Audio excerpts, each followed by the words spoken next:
Hey everybody, welcome back to another episode of TheFIX, a podcast about Photoshop, Lightroom, post-processing, and the cool and creative things we get to do with our images after the shoot. I'm Seán Duggan, your host, and on this week's show I'm going to be taking you through a Photoshop composite project. I'm going to be starting with components of 4 different photographs, and after a lot of retouching and transformations, layers, smart objects, and layer masks, we're going to end up with a steampunk radio. Don't touch that dial.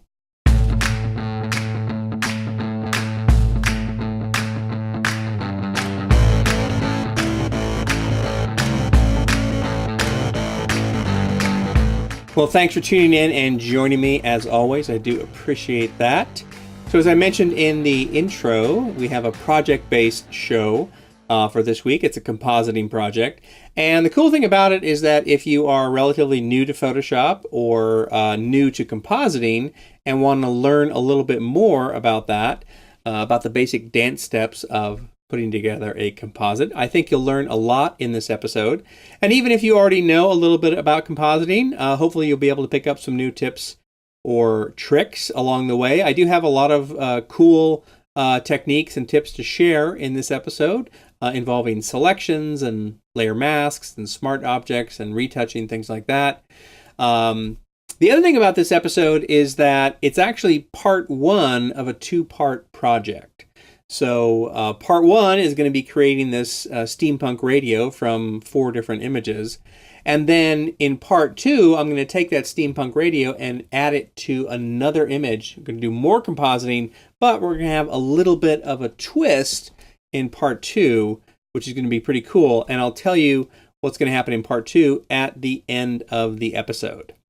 Now, if you are listening to this episode of TheFIX to the audio version on iTunes or the audio version on our website, just realize that this is really a visual-based episode, especially since it is an in-depth project, kind of a step-by-step showing how I build this composite. So if you're listening to it and it sounds intriguing, I encourage you to come over to the website and watch the video version so you can kind of get the full experience and really see what's going on.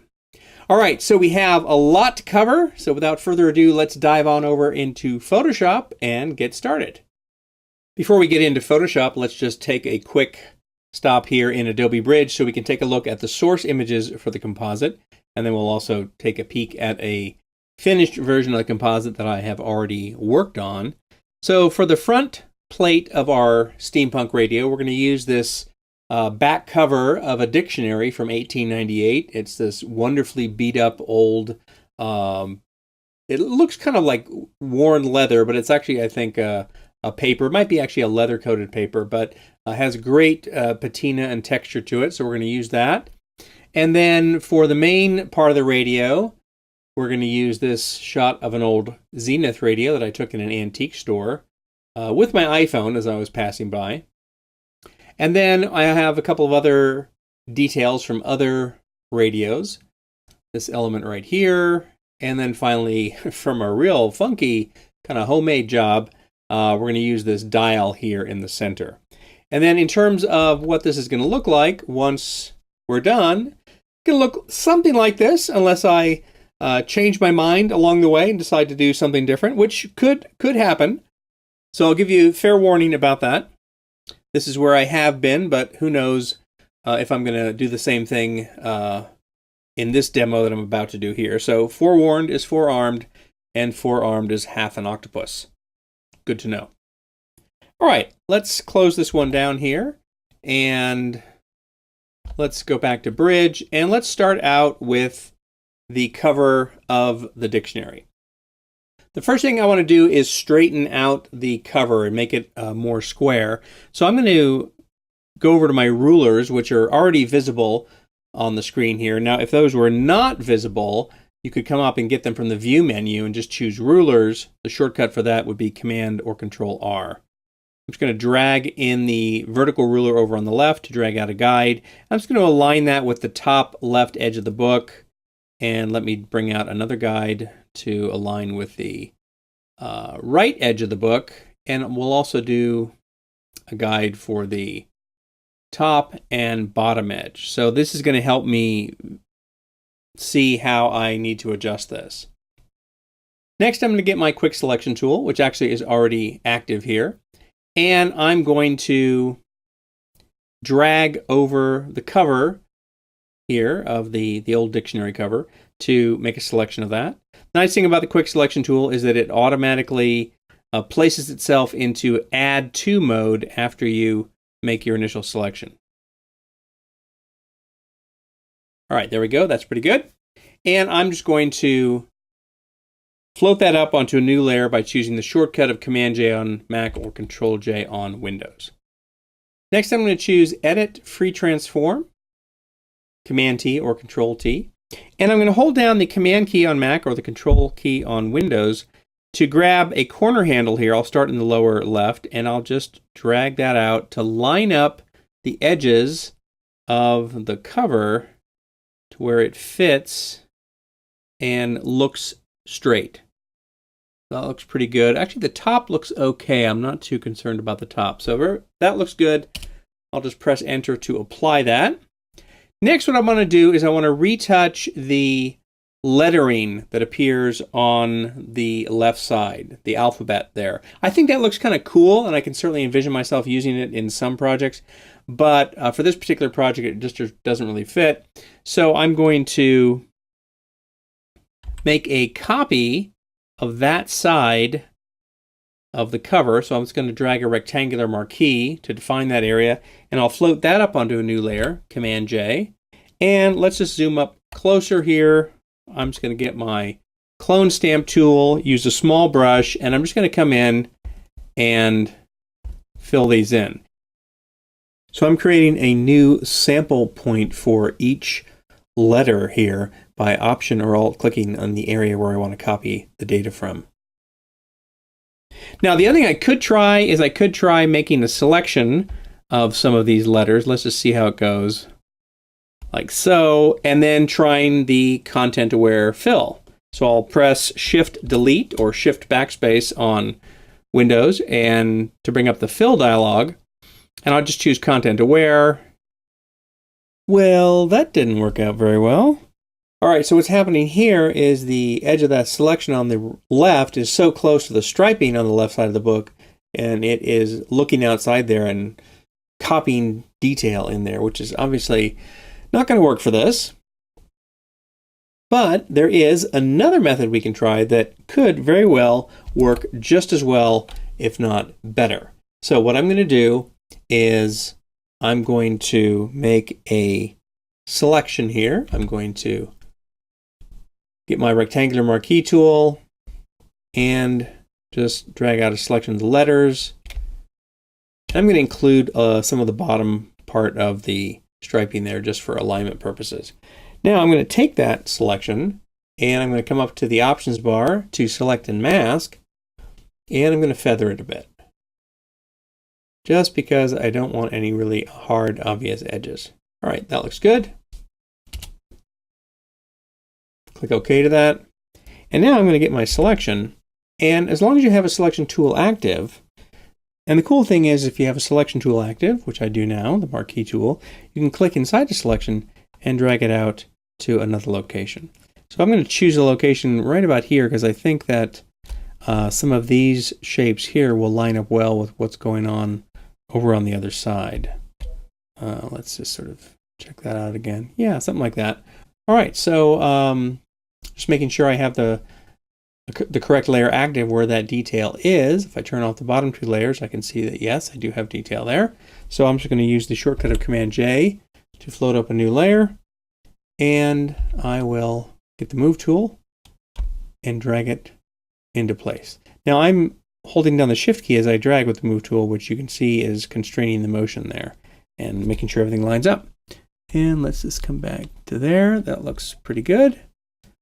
And I think I'm going to get the eraser tool with a hard-edged brush and erase that left edge there just to bring in some of the density of that stripe there. Okay, so that looks pretty good and a lot quicker than doing it with the clone stamp tool. So that's another way that you can do retouching. All right, that looks good. I'm just going to merge these layers down by using Command E to merge the top layer down to the one below. And then we just have the cover like that. Okay, the next step is to add some canvas size to this image. So I'll come up to the image menu and choose canvas size. I'm going to open up the menu here for the unit of measure and choose %. I'm going to choose 200% and I'm going to click on the center square on the left to anchor it so that the new canvas will be added onto the right side.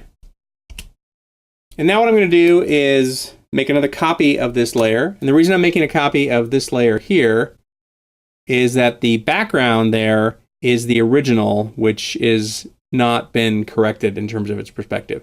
And actually, before I make a copy of that layer, let me just check that the push pins that I had used to support the dictionary on the wall when I took a picture of it are not showing. No, that looks okay. Well, maybe right up here I'm going to retouch this one a little bit, so I'll sample from that and just cover that up. There we go. That looks good. All right, so now what I'm going to do is make another copy of this layer, Command J, and I'm going to transform that, Command T, to bring up Free Transform. And once Free Transform is active here, I'm going to right-click inside that bounding box, and I'm just going to choose Flip Horizontal, and then I'll press Enter to apply that. And I'll use the Move tool to drag that layer over to the right a bit. And that looks pretty good right there. Let me actually make a rectangular selection of that left side of the layer I just copied to select the tape, and I'll press Delete to delete that. And let's bring this in here like so. And now what I'm going to do is get my clone stamp tool. I'm going to make my brush somewhat large here. By the way, the shortcut I'm using to resize my brush is I'm holding down Control Option on a Mac and dragging horizontally to resize the brush. On Windows, that shortcut is Alt right click and drag horizontally to resize the brush. If you drag vertically, you can change the hardness of the brush, which is very useful at times. So I'm going to use a fairly soft edge brush here. I'm going to Option click or Alt click over on this uncomplicated area over on the right side there. And I'm just going to start to clone in some of this detail. Now, one thing that I probably should have done before I did this is I probably should have retouched these kind of these vertical scoring marks here. It looks like the cover was had like a razor blade or something dragged over it.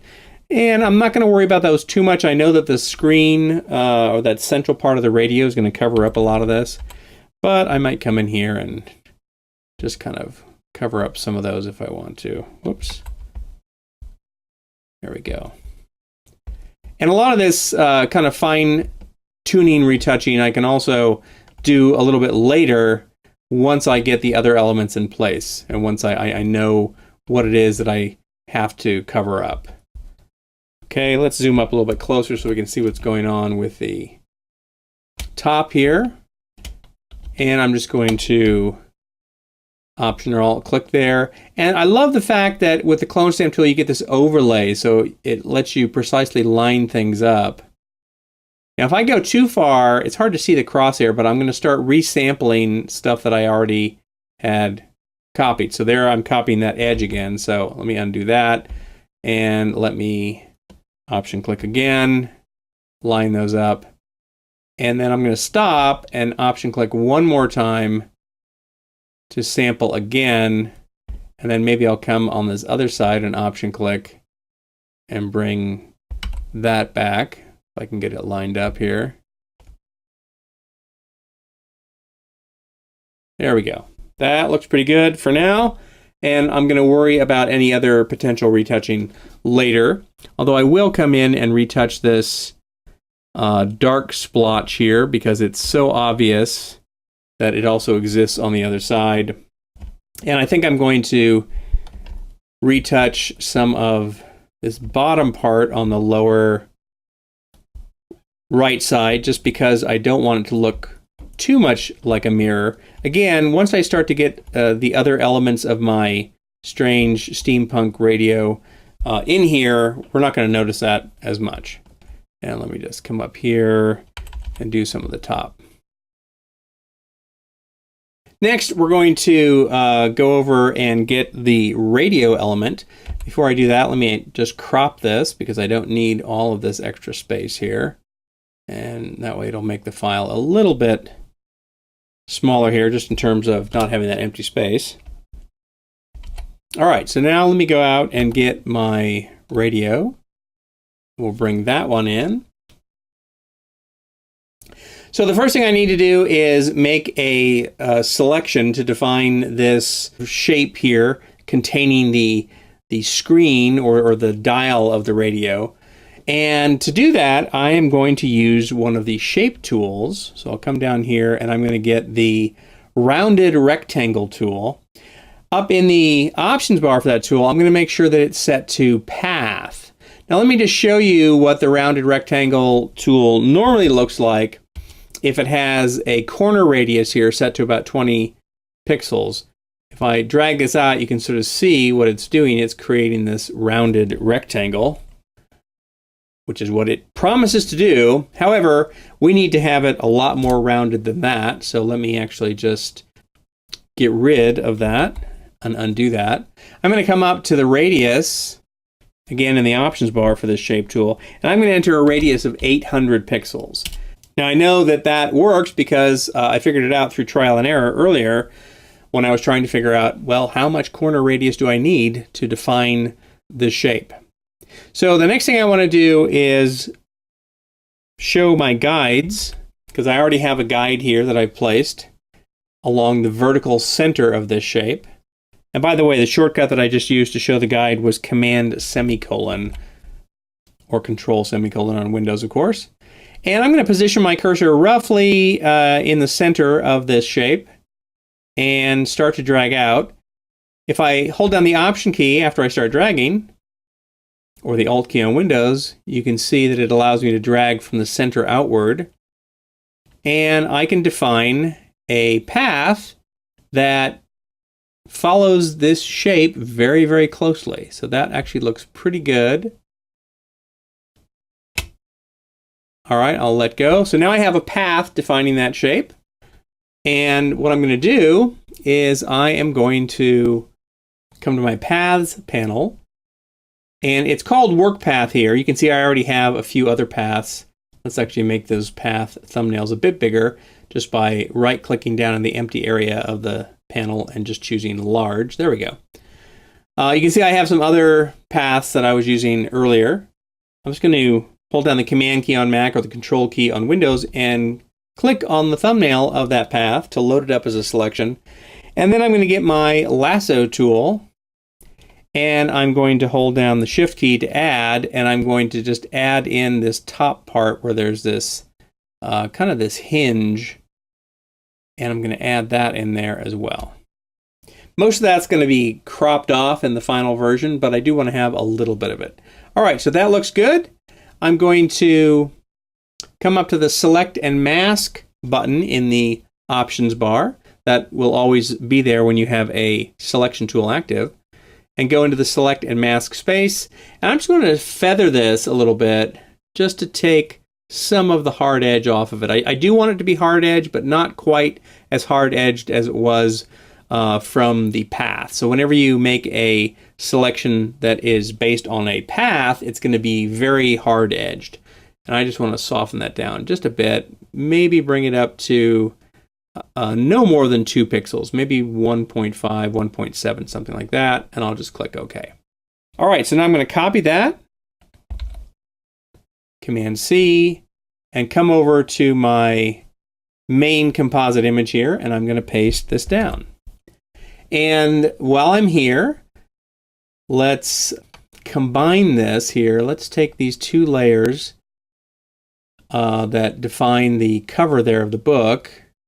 And I'm going to take the top one and merge it down by choosing Command E.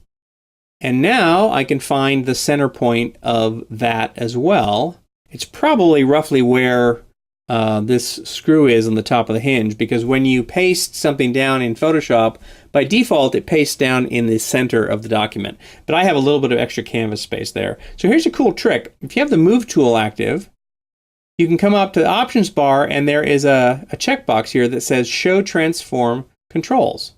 So I'll click on that and it gives me a bounding box around the edge of the layer, the active layer. And since that layer is surrounded by transparency, it is not factoring in all the extra transparency. And I can see the center point right here. So I can drag out a guide to show me the center point there of that. That looks pretty good. There's another guide here that was left over from my previous work with the book cover here. And let's just take that one and get rid of that. Drag it off to the ruler. Okay, so that looks good. All right, so now I don't need those transform controls to show anymore, so I'm just going to turn those off. You can use those as a shortcut to just go right into the free transform command. As long as those are visible, you can activate them at any time without going to free transform in the menu or using the Command T shortcut. All right, next, let's go back out to Bridge and let's get some of these other elements here. I'm going to make a selection of this dial here, or this screen here. I guess this is something that would show you what your frequency was set to. A lot of wonderful detail on these old radios. And I'm just brushing along the edge of this to select it, and I'll brush through the center. And the only part that is kind of tricky is right up here. It is not selecting this edge very well, so I'm going to make my brush size a lot smaller and zoom in close to come in and select that. So there's a selection tip for using the quick selection tool. If you're finding that it's hard to get certain edges selected, what you can do is zoom up close and make your brush size really small, and that will make it behave with a little bit more accuracy. So while I'm in here, zoomed in this close, let me just kind of look at some of this. The edges don't have to be perfect for this here. Obviously, if I was going to be using this to make a large size print, I would want to be a lot more careful, but this is actually going to end up as part of a video, and it's going to be no larger than 720p in terms of video resolution, so I don't have to be super precise here. All right, that looks pretty good, and the bottom part looks pretty good as well. Let's copy that and come over to our main composite here and paste that down. And it's pasted down way too large. And I'm just going to call this frequency. We'll rename the layers. I'm going to call this other one screen, even though it's not really a screen, but it will be by the time I get done with it, not in this episode, but in a future episode. And then to make this frequency element smaller, I want to turn it into a smart object, because that way I can change my mind if I want to and not lose any of the good resolution that I have right now. So I'll right click on the layer and choose Convert to Smart Object, and then I will choose Command T to bring up the transform controls, and I'll hold down the Shift key as I transform this smaller. And we're going to be placing this kind of off to the side here. So it needs to be a little bit smaller there. Something like that actually looks pretty good in terms of the size. Maybe a bit bigger, just because I like it. All right. Now let's go out and get another element. While I'm here, though, I'm going to close this other file that I don't need. And I'm going to go back to my main radio image, and I want to get some of these buttons down here at the bottom. So let me get rid of my selection here, and I'm going to get my rectangular marquee tool, and I'm just going to grab 4 of these buttons here. Right like that. That looks good. And I'm going to copy those. and come over to my main composite file and paste those down. And once again, I'm going to name my layer and convert it to a smart object before I transform it. So I'm right-clicking on the layer and just choosing Convert to Smart Object. I'm going to go into Free Transform, Command-T, and rotate that. And I'm going to make it smaller too. Buttons are looking a little bit too big initially. There we go. That's looking a little bit better. Something like that. And again, since this is a smart object, I can always scale it back up to its original size without having lost any of the pixel resolution there. And the reason I mention that is that when normally you take an element that's on a layer and scale it smaller, if it's not a smart object, Photoshop will throw away a lot of pixels in order to make it as small as you want. And then if you change your mind and want to make it bigger again, it's going to lose some of that sharpness and resolution when you do scale it up back to the size it used to be. But when it's a smart object, you don't have to worry about that. All right, let's go back out to this file, and we're going to select that dial in the center. I'm going to use my elliptical marquee tool for that. And I'm going to place my cursor roughly in the center. I'm just kind of eyeballing it here. Drag out. If I add in the Option or Alt key, I can now drag from the center, and it makes it easier to kind of position this. Now, if you want to change the placement of a selection in the middle of dragging it out, keep the mouse button down, or the Wacom stylus, whatever, and also keep the Option key down if you are wanting to drag from the center, which is what I'm doing, and then interrupt it with the space bar, and that allows you to move it around, as I am doing here. So let's get this roughly positioned here. I'm going to try to keep a little bit of the original shadow, and let's try to get this to where it fits. It's not exactly a circle. And again, it doesn't have to be perfect. That actually looks pretty good. It looks fairly perfect there. All right, so you let go of the mouse button or the stylus first, then let go of the modifier key. If you let go of the modifier key, which in this case was the Option key on a Mac, if you let go of that first, it'll revert back to not dragging from the center point. All right, so I'm going to copy that and come over to my main file, and I'm going to paste this down as well. We'll name this dial. We'll convert it to a smart object, and we'll make it smaller. Choosing the free transform controls, Command-T, and I'm going to be placing this roughly right about there. Something like that looks pretty good. All right, so I'm going to save my file now because I actually haven't saved this. Let's just do a save as, and we will call this Steampunk Radio -M, which is my shorthand for a master file. That tells me that it's a file that has layers and adjustment layers and all that good stuff. Okay, all of my compositing elements are now in place. They're roughly in the position where they need to be, but it still looks like they're just pasted on there and kind of floating around. Doesn't really look integrated like it is a single unit, like it is a mysterious, strange, steampunky radio. That's a technical term, by the way, steampunky. So the first thing I notice is that I see that this razor mark here, this score line is pretty visible. So I'm going to retouch that. I'm just going to get the spot healing tool and make my brush really small. I'll make the layer of the, I'll just call it book cover here. Make that layer active because that's where that detail is. And I'll just carefully drag over that in little bits and pieces. I'm not attempting to do this all in one brush stroke, just because sometimes that can cause problems.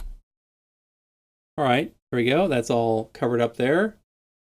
And you can see that with all of these other elements sitting on top of the book cover, it kind of camouflages the fact that it is, in fact, a mirror of the one side. Although I do see some parts here where I'm noticing some repeating elements here or there. So I will come in and just modify any of those. And I'm just using the spot healing tool for that. So that's looking pretty good. I don't think we're going to see anything much up above the edge of the top of that radio screen there. All right, so this is looking pretty good. One thing I do know is that I want to bring the bottom edge up a bit. So what I'm going to do is I'm going to get my rectangular marquee tool, and I'm going to make a selection of the bottom edge of the book cover. I'm going to float that up onto a new layer using that shortcut of Command-J or Control-J on Windows. And what I'm going to do is I'm going to get my Move tool and drag it upwards. Now, as I drag it, I'm going to hold down the Shift key, which will constrain the motion vertically, so it's not going to wobble from side to side. So I know that this needs to come up to where the striping here is fairly close to the bottom of the that kind of brass oval fitting for the screen. So something like that I think is going to work pretty good. And then as I do that, I think I might need to move this dial up a bit. All right, that looks good. All right, so now what I need to do is mask out the bottom part of my initial book cover layer so it's not showing up. So what I'm going to do is I'm going to add a layer mask to that just by coming down to the bottom of the layers panel here, and I will click on the Add Layer Mask button, which is the third button in from the right. A friend of mine calls that the washer machine because it looks like a front-loading washer machine, which it kind of does, actually. So I'll add that layer mask. Now what I'm going to do is I'm going to load a selection of this copy layer that I just created, the one that allowed me to move up the bottom of that. I'll Command-click on the thumbnail of that layer to load up a selection there. And then I'm going to inverse that selection by coming up to the Select menu and choosing Inverse. Shift-Command-I or Shift-Control-I is the shortcut for that if you're a shortcut person. So now everything but that is selected, and with my layer mask active, I'm just going to get my brush tool and paint with black at 100% opacity to hide the bottom part of that original larger sized book cover there. I'm still calling it a book cover even though it's now a radio cover, so I have to use the right terminology here. There we go. All right, that looks good. I can get rid of my selection now. And I'm not going to worry too much about the top part here. I could bring this down as well, but I'm pretty sure it's not going to show. Although maybe I will bring it down because it'll look a lot better if I do. If I wanted to use this as a standalone. So let me get my rectangular marquee tool again. And I will make a selection of that top part. Oh, look at that. Major repeating element there that's going to have to be fixed. Same thing over here too. But again, we're probably not going to see that once we deploy this as an element in a video composite in a future episode. But let's make that layer active. For the book cover, choose Command-J to float that other layer up. And again, use the Move tool and press Shift as I do that to constrain the motion vertically. Now I'm noticing that the edges are not lining up very well here. So I can use Command-T to transform this and just bring those in to where they match. So let's get that. All right, there we go. That looks good. By the way, when you are doing such an operation, if you grab on the corner handle here, sometimes it wants to snap, and it's hard. Like right now, it's snapping to the edge of that layer, so it's hard for me to get it to line up. Here's the trick around that. If you click on the control handle, then hold down the control key, now I can adjust it without that snapping behavior happening. All right, there we go. That looks pretty good.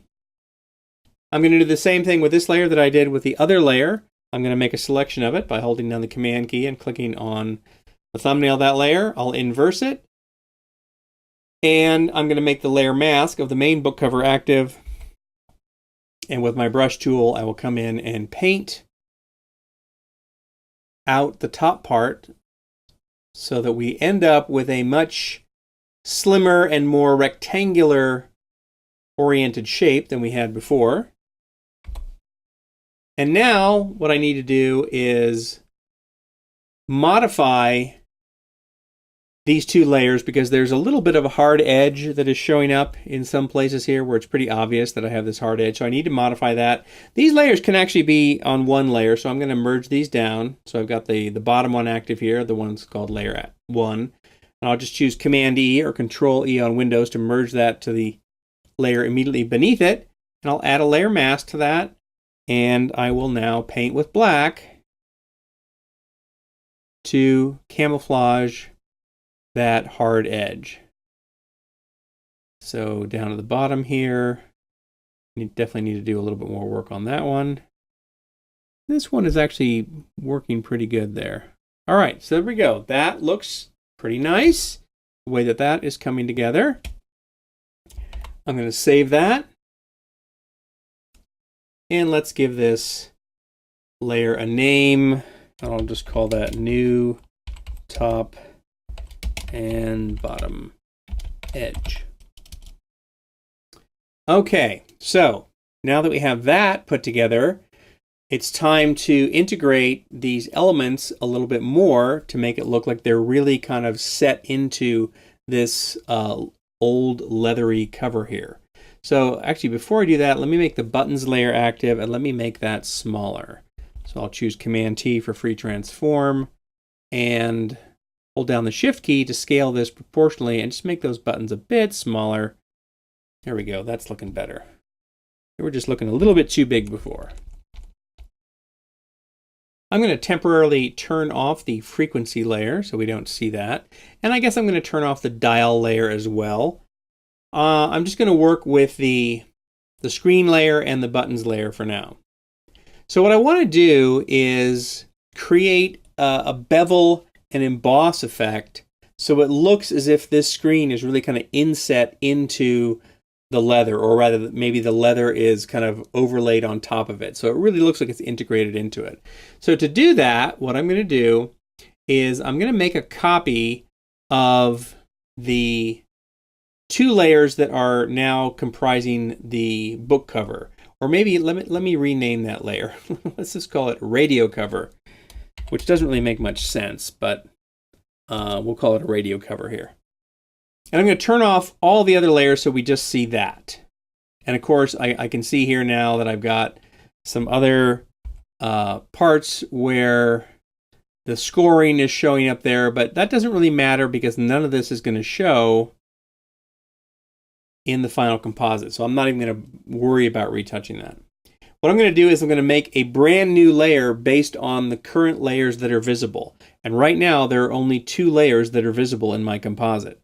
To make a new layer based on these 2 layers, I'm going to use a great shortcut, a multi-key shortcut, Command Option Shift E. Of course, on Windows that would be Control Alt Shift E. And you can see in the layers panel it has made a brand new layer here. And everything is combined into one. So let's call that new radio cover. And I'm going to turn these other layers off here. And in fact, I'm going to unlock the background here. I'll select them by clicking on the top one and then shift clicking on the bottom one, and then I'll drag them down onto the group icon, and I'll just call that cover parts, and we'll turn that off because we're not going to use that, but it's there if I need to go back to it for some reason. All right, now what I'm going to do is make a copy of that layer. I'll use that shortcut of Command J to do that. And I'm going to turn the screen layer on and the buttons layer. I'm going to add a layer mask to this new copy layer called New Radio Cover Copy. I'll just click and add a layer mask there. And now I'm going to load up a selection of the screen and the buttons layer. So to load up a selection of a layer, just hold down the Command key on Mac or the Control key on Windows and click on its thumbnail, and presto changeo, you will have a selection. So it's treating the transparency of the layer almost like a mask. It's only loading up a selection of the actual pixels on the layer and not loading at the transparency. To add in the buttons to this selection, I will hold down the Command key and then add in the Shift key, and you'll notice that there is a little plus symbol that appears on my cursor there. And if I click on that thumbnail of the buttons layer, it will add that in as a selection as well, but add it to the existing selection.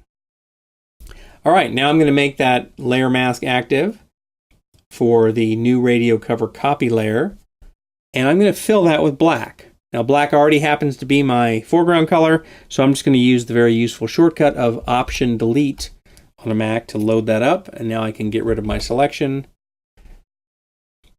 And right off the bat, that doesn't do anything at all. Well, actually, it does do something. It creates a layer mask, as you can see. I've added black to those selected areas. And if I turn off the first cover layer and turn off the top two elements, you can see that it is indeed transparent. But what this layer mask is going to allow me to do is add a bevel and emboss effect. So that's where we're going next. I'll come down to the FX button at the bottom of the layers panel, and I'm going to come down and choose bevel and emboss.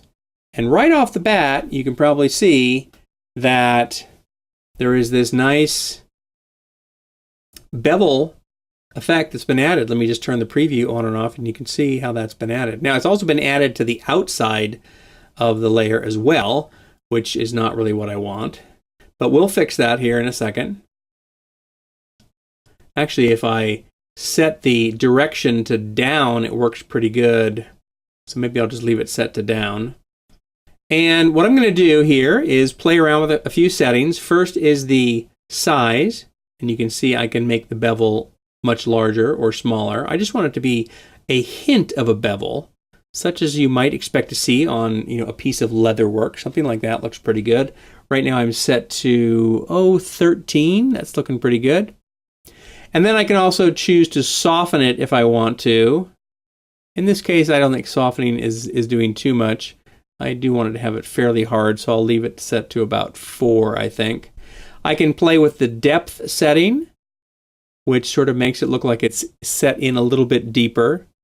And again, this is just really, there's no right answer here to what this should be. It really just depends on how you feel it looks and how convincing you think it looks. All right, so that looks good. I'm at about 400 for the depth, I think. And I've also got a technique menu here. I can choose smooth, chisel hard, and chisel soft. I think I'm just going to leave it set to smooth for this one.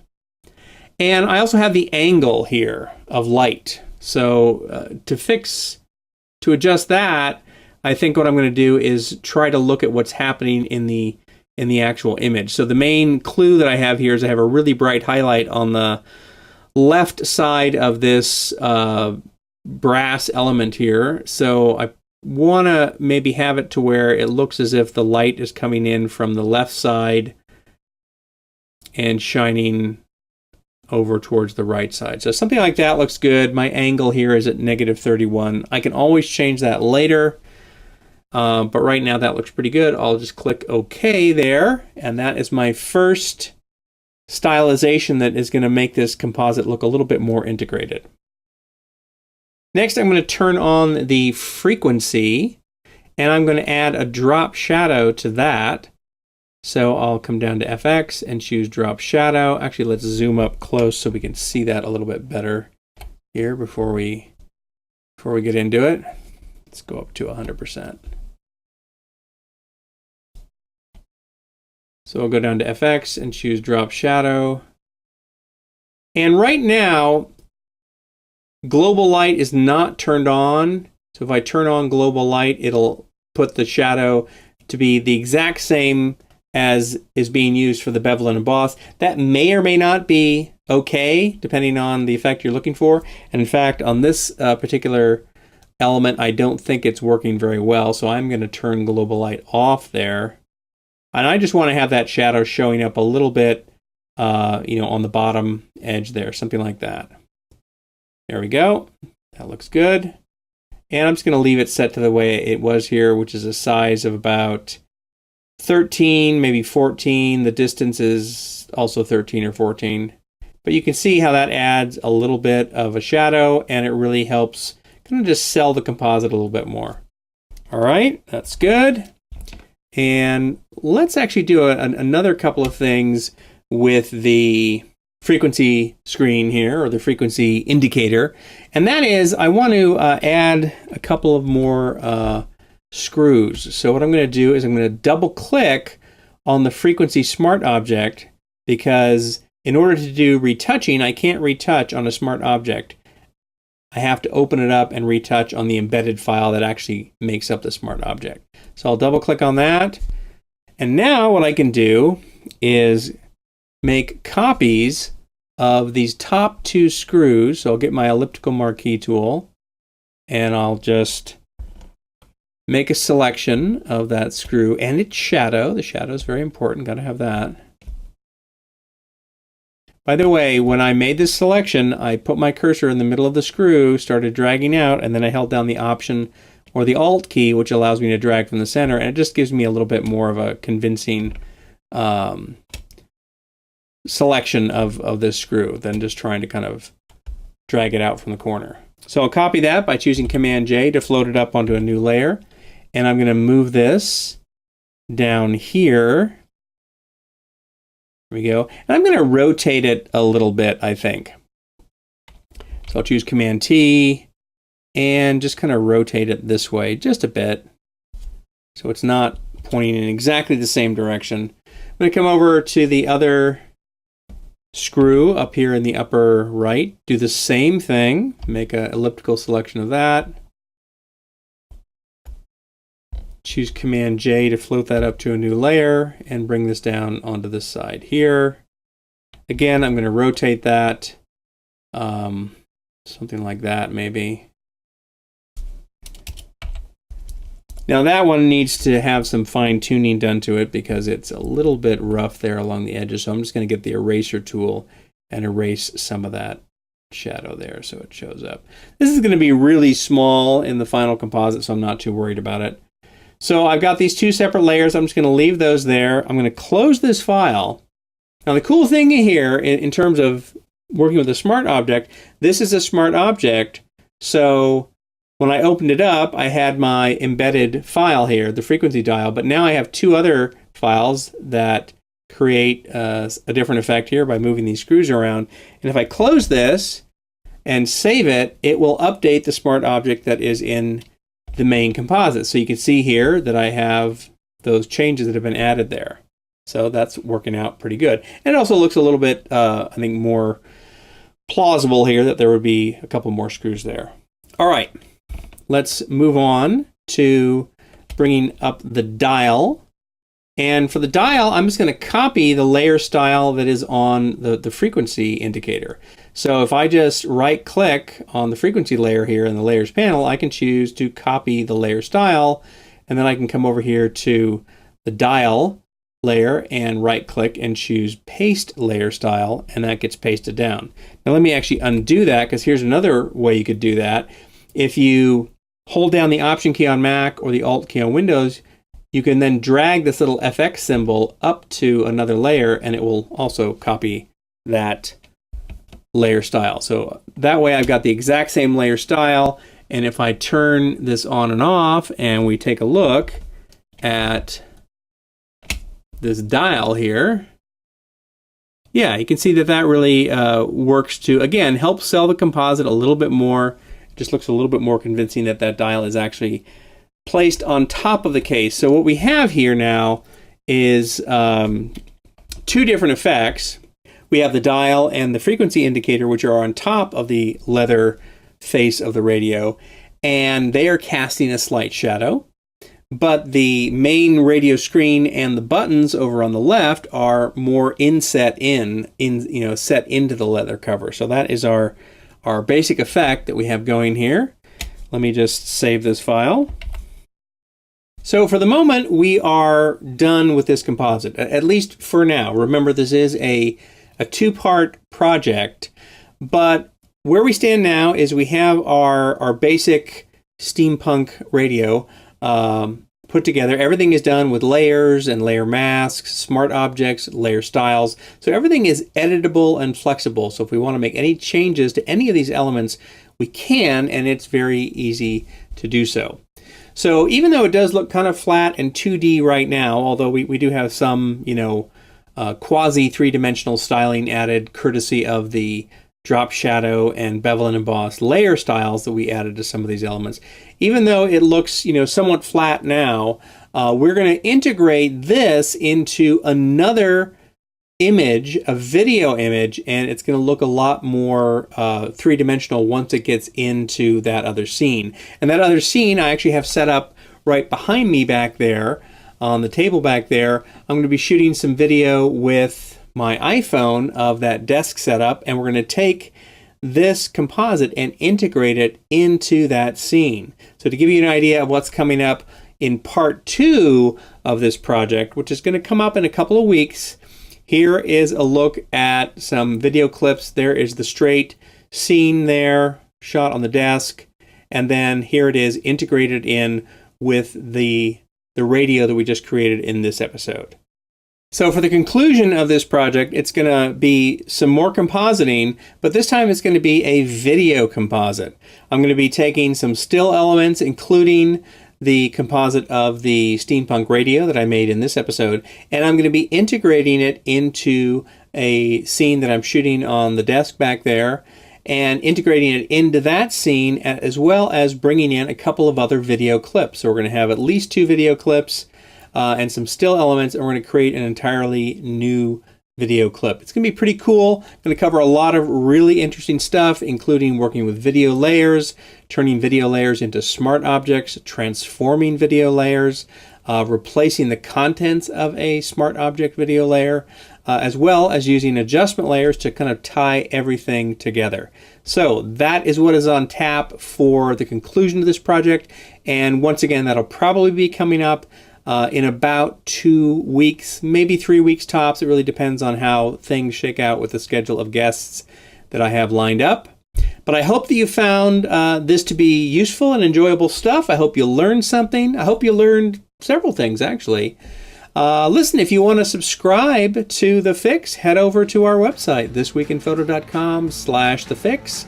There's a box over on the right-hand side of the page where you can do that subscribe-y thing. And if you want to get in touch with us, there's a contact us link at the top of the page. We love hearing from you. I'm Seán Duggan. Thanks very much for watching. Catch you next week on TheFIX.